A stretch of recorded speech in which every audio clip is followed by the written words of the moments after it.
Ok. Bonjour ou bonsoir, selon l'heure, selon le pays, selon les fuseaux et canaux horaires.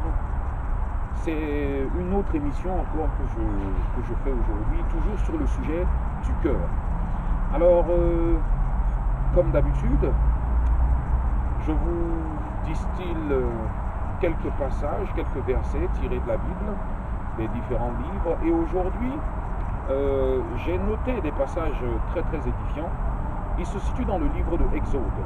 Précisément, nous allons commencer par Exode chapitre 10, verset 1. Livre de Exode chapitre 10, verset 1. Voyons voir ce qui est écrit. Je vous rappelle précédemment que dans l'émission précédente, je parlais du Pharaon. Et donc je continue dans mon élan. Donc dans le livre de Exode chapitre 10 à partir du verset 1, voici ce que les Écritures disent au sujet du cœur. Le thème c'est le cœur. L'Éternel dit à Moïse, va trouver le Pharaon, car j'ai moi-même rendu son cœur insensible, de même que celui de ses serviteurs, pour faire éclater mes signes miraculeux au milieu d'eux. Donc quelquefois, c'est Dieu qui vous envoie, mais même en vous envoyant, il endurcit le cœur de celui chez qui il vous envoie. Et vous avez l'impression que, mais comment le Seigneur m'envoie? Mais il endurcit le cœur de l'autre. Mais qu'est-ce que se passe-t-il? Et vous savez, il ne faut pas trop se poser de questions. Il faut simplement faire ce que Dieu nous demande de faire. Si Dieu dit telle chose c'est comme ça, on accepte. On ne discute pas, on ne débat pas. Parce que Dieu fonctionne avec le cœur, c'est-à-dire avec l'esprit. Donc soyons donc spirituels, grandissons en esprit et commençons à comprendre les mécanismes de l'esprit, les choses de l'esprit. Le second verset que je vais vous montrer, c'est toujours dans le livre de Exode.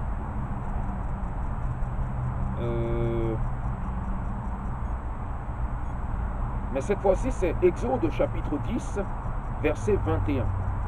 Exode chapitre 10, verset 21. L'Éternel dit à Moïse, tends ta main vers le ciel, et qu'il y ait des ténèbres sur l'Égypte si fortes qu'on puisse les toucher. Vous voulez que je relise? Je vais relire. Exode chapitre 10, verset 21. L'Éternel dit à Moïse, tends ta main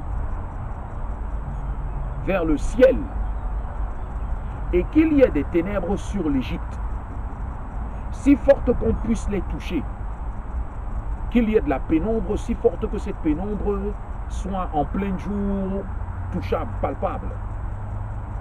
Moïse tendit sa main vers le ciel. Moïse a obéi, il a tendu sa main vers le ciel. Il y eut d'épaisses ténèbres dans toute l'Égypte pendant 3 jours. Les gens ne se voyaient pas les uns les autres, et personne ne bougea de sa place pendant 3 jours.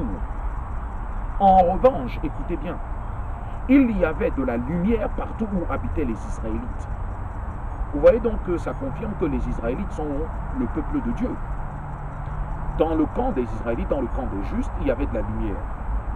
Bien, avançons un peu plus en avant, puisque Israël ou les Israélites représentent une nation. Donc dans la nation d'Israël, il y avait la lumière. Mais là, nous parlons d'une époque qui est très très lointaine, une époque biblique. Nous ne parlons pas de celle d'aujourd'hui, parce que celle d'aujourd'hui, elle se retrouve dans l'esclavage. Elle est comme la nouvelle Babylone. Et donc, il faut être spirituel et ne pas se fixer sur les choses de la terre, mais par contre se fixer sur les choses célestes, parce que nous avons une nouvelle alliance, et cette alliance n'est plus celle de Moïse. Cette alliance, elle est plutôt avec Christ, le ministère de la gloire, et non le ministère de la condamnation.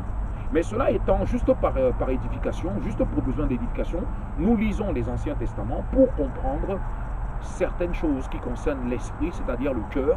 Et parce que nous voulons que nos cœurs reçoivent la lumière et soient illuminés, nous allons donc précepte par précepte. Exode chapitre 25, verset 1-2. Exode chapitre 25, verset 1-2.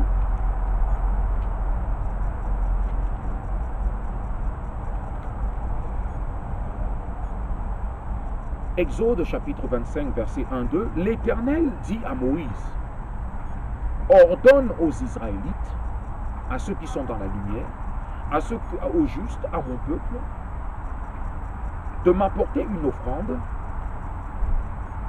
Vous la recevrez pour moi de tout homme qui la fera de bon cœur. Donc ce que Dieu veut, c'est le bon cœur. Si tu offres une offrande, ton offrande doit venir d'un bon esprit. C'est-à-dire que ton esprit doit être avec le Seigneur. Ce qui dit, vous m'appelez Seigneur, Seigneur de votre bouche, mais votre cœur est loin de moi.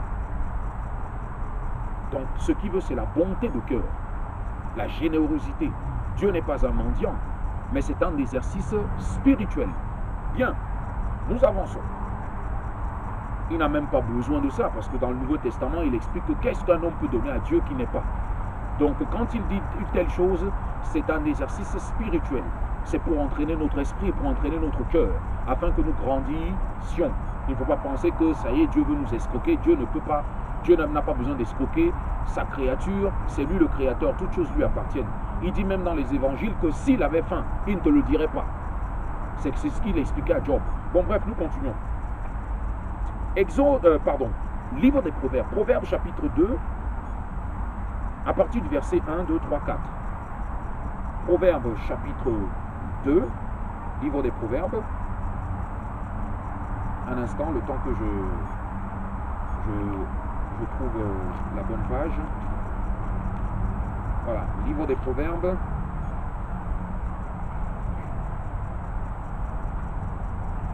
Proverbes chapitre 2, verset 1, 2, 3, 4. 1, 2, 3, 4, 5. Proverbes chapitre 2, verset 1, 2, 3, 4, 5. Je vais lire dès le début pour que vous compreniez bien. Il dit, mon fils, si tu fais bon accueil à mes paroles, et si tu retiens mes commandements, en prêtant une oreille attentive à la sagesse, et en inclinant ton cœur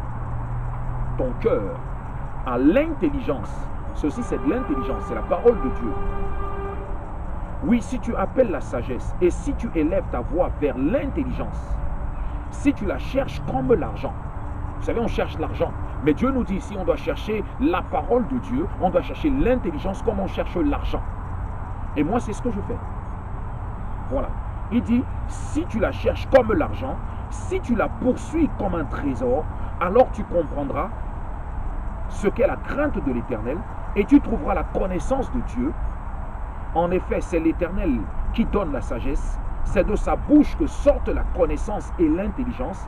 Il tient le succès en réserve pour les hommes droits.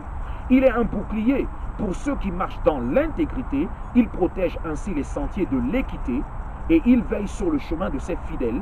Tu comprendras alors ce que sont la justice, l'équité, la droiture, toutes les routes qui mènent au bien. En effet, la sagesse viendra dans ton cœur, la sagesse viendra dans ton esprit, et la connaissance fera les délices de ton âme. Ça guérira ton âme. Tu te sentiras bien avec ça. Ça va te fortifier, ça va te relever, ça va te donner confiance. La réflexion veillera sur toi. Ça va te faire réfléchir, analyser et comprendre des choses complexes. L'intelligence te protégera, ça va te protéger.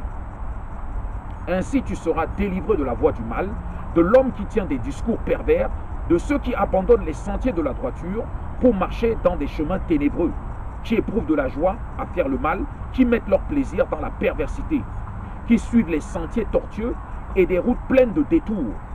Tu seras délivré de la femme obscure, étrangère, dans le sens biblique bien sûr, et l'inconnu au discours flatteur qui abandonne l'ami de sa jeunesse et qui oublie l'alliance de son Dieu. En effet, sa maison penche vers la mort et sa route conduit vers les défunts. Aucun de ceux qui vont vers elle ne revient ni ne retrouve les sentiers de la vie. Tu marcheras ainsi sur la voie des hommes de bien, tu préserveras sur les sentiers, tu persévéreras sur les sentiers des justes. En effet, les hommes droits habiteront sur les sentiers des justes. Bon bref, j'arrête là. Ceci pour dire quoi? Nous allons voir donc ici, il nous parle du sentier des justes. Il nous parle du cœur, il nous parle de la lumière. Et voyons voir donc ce qu'est le sentier des justes. Toujours dans le livre des Proverbes, Proverbes chapitre 4, à partir du verset 18. Voici ce qu'il est écrit. Le sentier des justes ressemble à la lumière. Donc Israël, ça veut dire juste. Le sentier des justes ressemble à la lumière de l'aube. Son éclat grandit jusqu'au milieu du jour. la voix des méchants ressemble aux ténèbres. Ils n'aperçoivent pas ce qui les fait trébucher. Maintenant donc que nous marchons en esprit. Maintenant donc que le Père cherche des vrais adorateurs qu'il adore en vérité et en esprit. Nous ne sommes pas romains. Nous ne sommes pas ce que l'ennemi prétend que nous sommes. Nous savons qui nous sommes et nous avons reçu l'esprit de vie. Nous avons reçu l'esprit de grâce. Et donc, dans notre cœur, l'esprit même témoigne que nous sommes enfants de Dieu. Non pas nés de la volonté humaine, non pas nés de la volonté d'un mari, mais nés de Dieu, c'est-à-dire nés de sa parole. Que la lumière illumine vos cœurs et soyez bénis au nom du Tout-Puissant, au nom de Jésus-Christ.